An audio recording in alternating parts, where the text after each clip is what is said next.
So I'll include that in their daily water.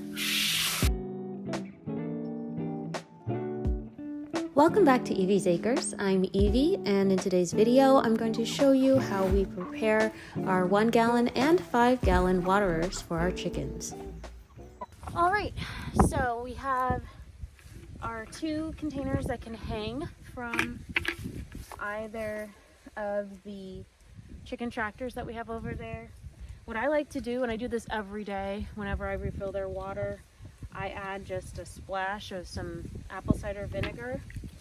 And it's the kind that they say it contains the mother, which just means the sort of yeast and other good microbes that are in apple cider vinegar. I include the apple cider vinegar in the water as a way of helping to keep the chicken's immune systems on point. This is a product of fermentation, and just like with humans, ingesting some fermented substances into our bodies, like with chickens, it definitely helps with their immunity. So I'll include that in their daily water. Okay, so, and then these are the bottoms that actually have feet.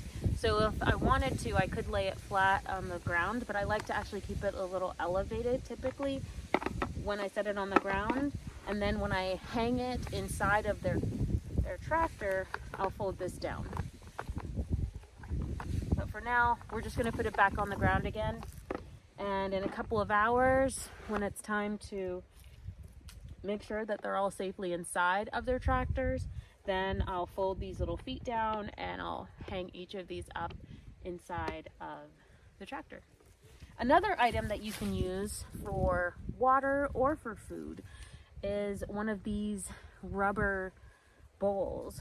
I don't remember what size this is. If I can find that information, I'll include it in the description box. But this is something that is also pretty convenient to use for holding water or food, as I mentioned.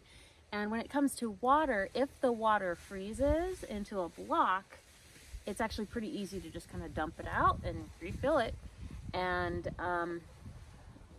also with food, the only reason I don't really enjoy putting food in containers like this for the animals is, well, for the chickens in particular, is primarily because, one, I like for them to be able to eat from the ground, whether it's as an opportunity to get a bit more grit into their diet, because I do supplement with grit, but I don't use a whole lot of it. And if you don't know, chickens don't have teeth. And so in order to chew their food, they have to ingest little rocks, which then go into a portion of their body called a crop. And that's where the food is held until it's then digested in places like the gizzard and just goes through the digestive system. So little rocks that are in the ground, it's really good for them to ingest that. It also, putting food on the ground helps them to get more access to bugs, to worms.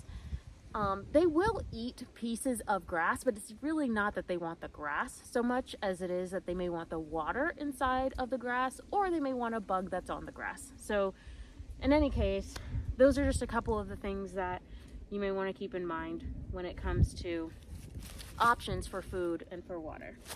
In other videos, you may have noticed that I also have a 5 gallon waterer, and for this one, I don't necessarily change the water out every day. It actually stays pretty clean and can keep the water for about 3 to 4 days. The longest I think I've ever had between cleanings was about 5 days. I also add apple cider vinegar to the water in that large 5 gallon container. I add a bit more than a splash though, just because of the volume. Thanks for watching this video. Hope you found it informative. Be sure to subscribe and share with anyone you think might find this information useful. Until next time.